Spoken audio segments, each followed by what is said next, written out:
Hey guys, welcome to this early game item tier list for set 9. I've been seeing a lot of questions on the Reddit lately about what items to build, especially in the early game, just because the early game is just that important, you know.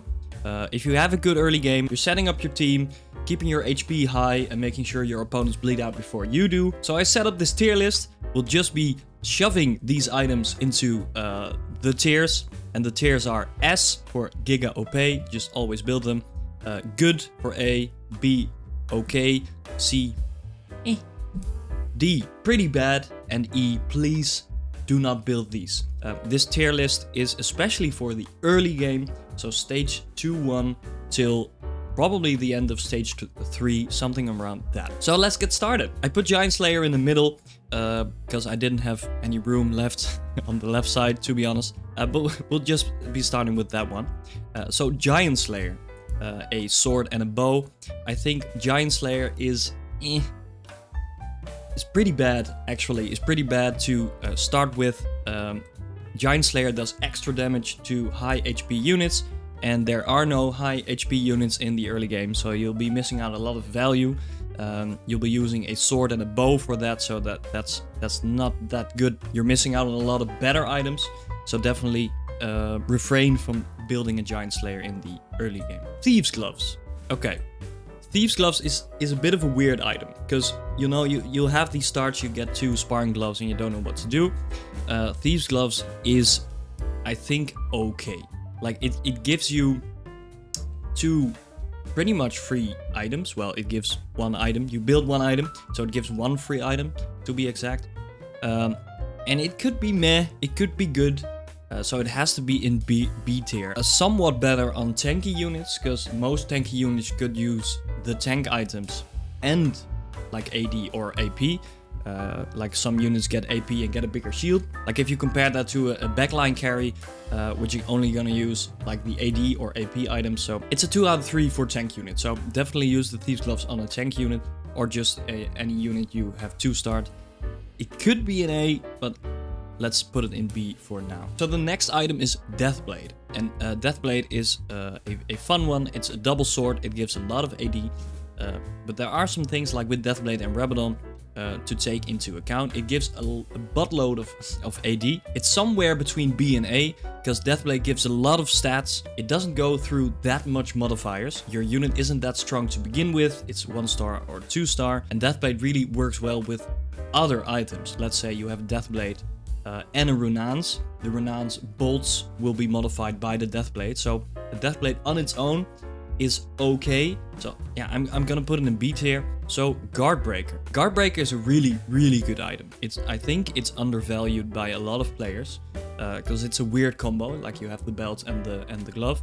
But I really think like Guardbreaker is a really, really good item. But on the early game, not so. Like the enemies probably aren't going to have a lot of shields, so I'm tempted to put it in the meh. But seeing like the early game tanks like Aurelia have shields, I'm tempted to put it in B. But it's a kind of an awkward item in the early game, you know, because you're using a glove, which could be a good item. And you're using a belt, which is a pretty big component in the early game for a lot of good tank items. So yeah, I'm tempted to put it in the meh for the early game. Okay, so Warmogs, 2 belts, a whole lot of HP. Warmogs is definitely S tier. There's a simple reason for it. So the early game is mostly like flat damage. Your opponents aren't gonna have Shred or Sunder or having like really ramping up units. Probably not going to have like 3 Guinsoos or anything like that. So it's just a whole lot of flat damage. And Warmogs really, really stalls the game. So if you have like 1 tank unit with 1 Warmogs, you can, well, most of the time just win streak right into stage 3. So Warmogs is definitely S tier. Next up, Sunfire. Okay, so Sunfire Cape is a belt and a chain vest. It's a good item. Like in the early game, I think it's a good item. It's just tier A. Why? It gives some good health. It gives some good armor.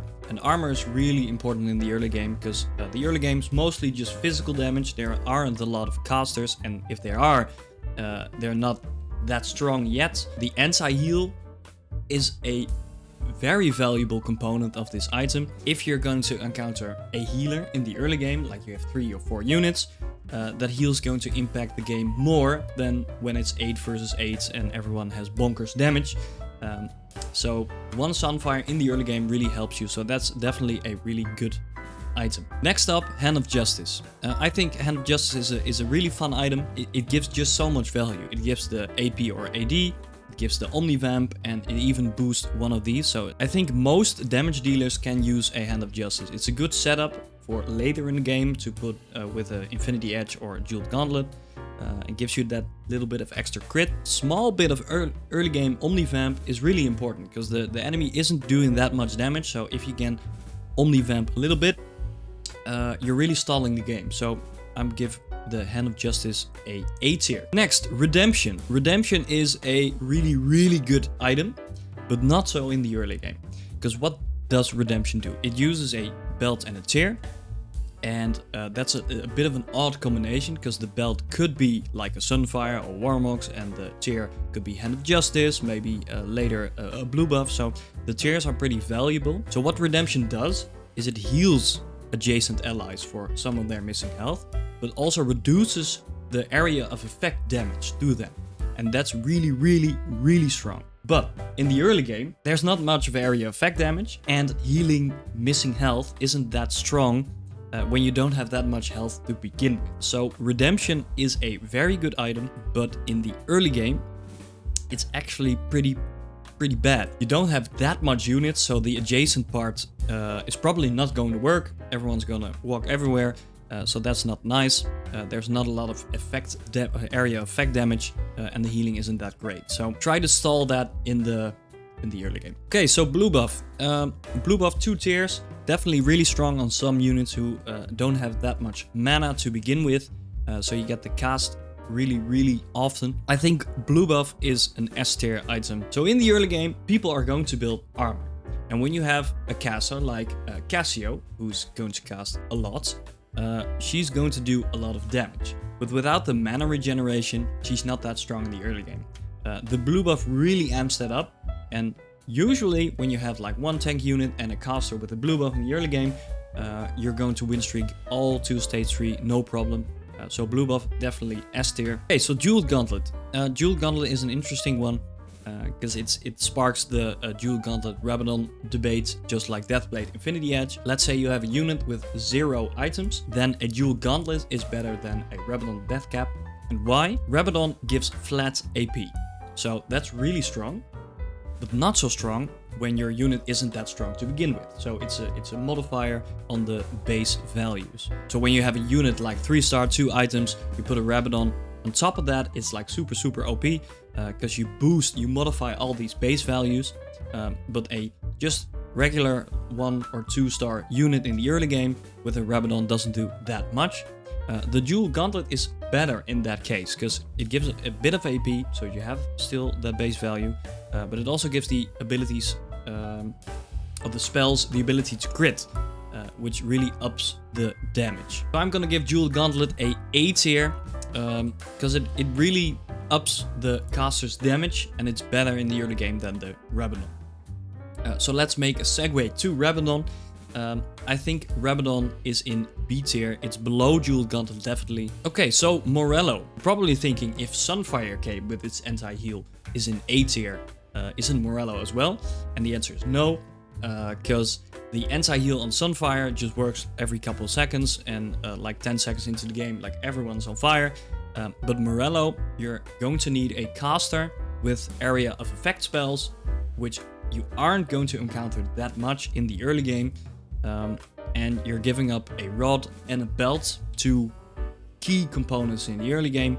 So I'm gonna give Morello a C tier, because it's still a pretty good item. The anti-heal is pretty good, but in the early game it's just not that effective. Okay, next up, Archangel Staff. A really good AP item. It gives AP, it gives mana, and on top of that it gives bonus starting mana to begin with, so that's really good. It has a ramping component, so your units get stronger with time, and the early game fights really last a while, especially if you have like one good tank unit. which can really tank the enemy units. They have like 4 or 5 units. The game is gonna last pretty long, giving your caster really time to ramp up. So Archangels definitely really goes well into the late game, and definitely in the early game worth to build.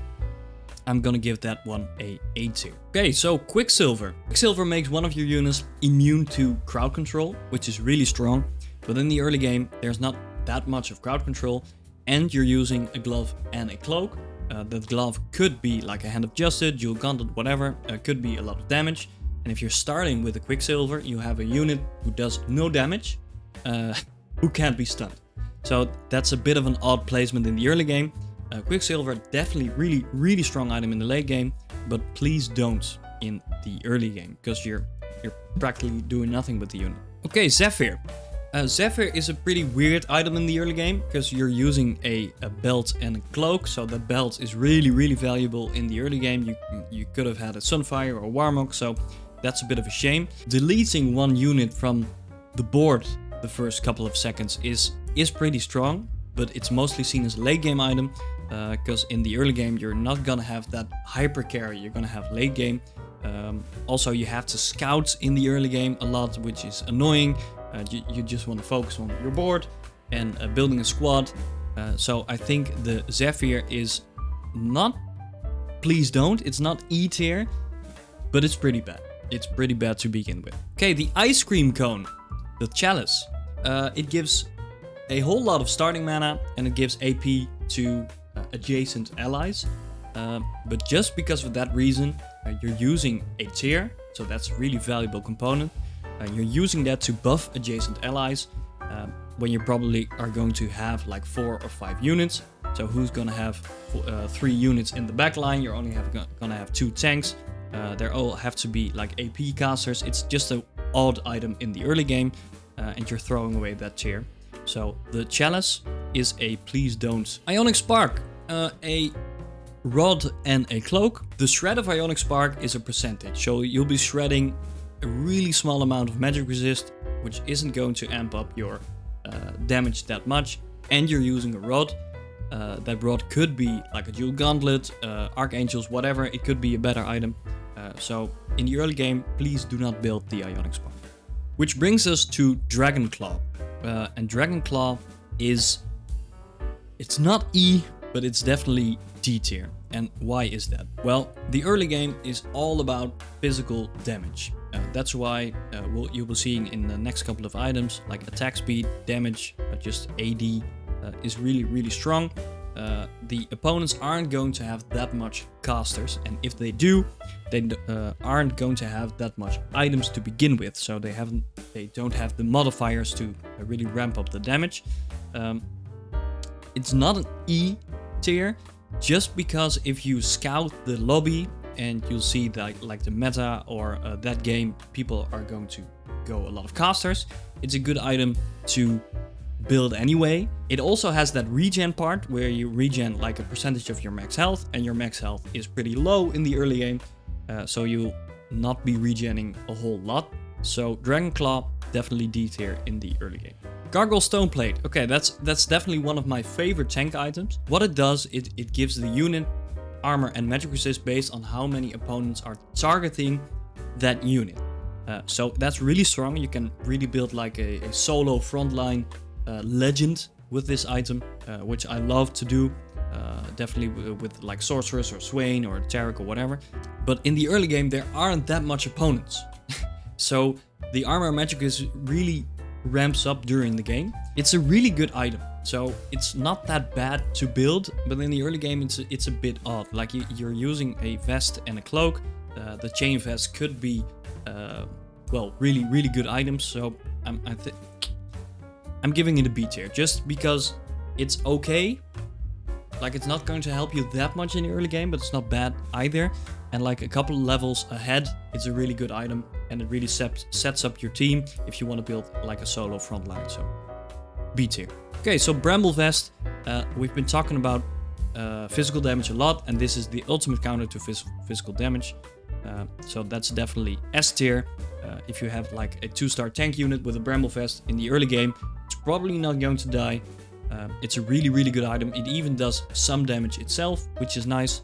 And it has that anti-crit damage component, which doesn't do that much in the early game, but really scales into the late game. So Bramble Vest is a no-brainer early game, S tier. Last Whisper. Okay, so Last Whisper sunders your opponents, reducing their armor. And in the early game, armor is a big thing, so your opponents are probably going to build a lot of armor. So that's a good investment to make in the early game. It's a bit of a weird move to put it on a unit like in stage 2, just because you're removing that armor, but your base damage isn't that high to begin with. So it's not S tier, but if you're going a AD comp, it's definitely a must-have later on in the game. So I'm going to give that one a A. And then the almighty Zeroed Portal. Zeroed Portal, pretty easy. That's an S tier item for in the early game. Why? It gives some good health. It gives the taunt, which is nice. It really forces your enemy to focus that tank unit. The best part about Zeroed Portal is the Void Spawn. The spawn that comes out when your unit dies. Most of the time, like late game, it's a bit of a meme, because you're going to have like 9 or 10 units or whatever. It's not that strong anymore. But in the early game, only having like 3 or 4 units, having an extra unit pop up when your tank dies, like man, that's huge. If you have a Zeroed Portal on your 2-star tank in the early game, you'll be definitely winning games. So build that one, no brainer. Next up, Statikk Shiv. Statikk Shiv is a really good item. It gives some good attack speed. It gives some base mana, which is also nice. It shreds your enemies, which is really important for casters. And it even does some magic damage on its own.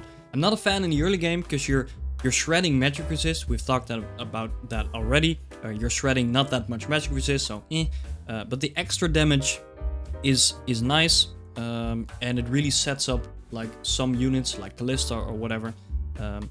It's a good item. I'm gonna give that a B, just for the early game. Like late game is definitely S tier, but Guinsoo's Rageblade, that's definitely an S tier.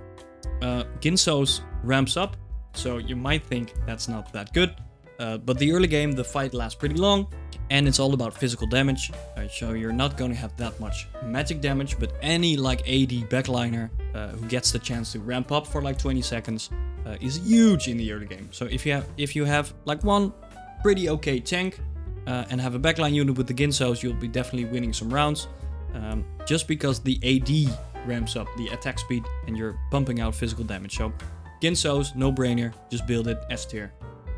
Very nice. Runaan's Hurricane. Runaan's Hurricane is a pretty interesting item because it shoots a bolt, I believe, of 50% of your AD every time you attack. So that's pretty good. But in the early game, you're not going to have that much items, so you're probably going to have an extra item and a Runaan's. And Runaan's really needs either attack speed or extra AD to really shine. So the Runaan's in the early game, I'm gonna give it a C tier. Just because it's fun seeing those bolts fly to the back line and slowly doing some damage to the team. But if it doesn't have that much modifiers to begin with, it's not that strong. Titan Resolve. I really love Titan's Resolve. It's a really fun item. It gives stacks when you hit an enemy and when you get hit, up to 25.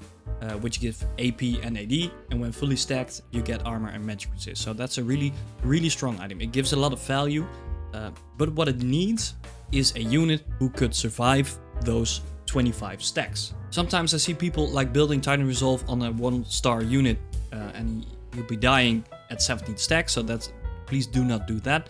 But any unit who can tank like pretty much solo, has a shield or whatever, or damage reduction. It's really strong. It ramps up those stacks, giving him some extra damage or some extra AP for his shields. So I'll be definitely putting that in A tier. It could be an S tier item, but it just depends a bit too much on the unit. Like not every tank unit could use Titan Resolve. Some units just be dying. So it's an A tier. Okay, Rapid Firecannon. It gives a whole lot of attack speed and an extra attack range, which is really good, but it does need some help from other items. Like Guinsoo's, it ramps up, giving you like pretty much infinite attack speed till the attack speed cap. And Rapid Firecannon isn't a bad item, but it needs some love from other items. So the Rapid Fire Cannon, I'll be giving a B tier. Okay, now we're at Infinity Edge. Infinity Edge is pretty much the same as the Jeweled Gauntlet. So if you only have one item, you rather have an Infinity Edge over a Deathblade. So I'll be giving the Infinity Edge an A tier because pretty much the same reasons as the Jeweled Gauntlet.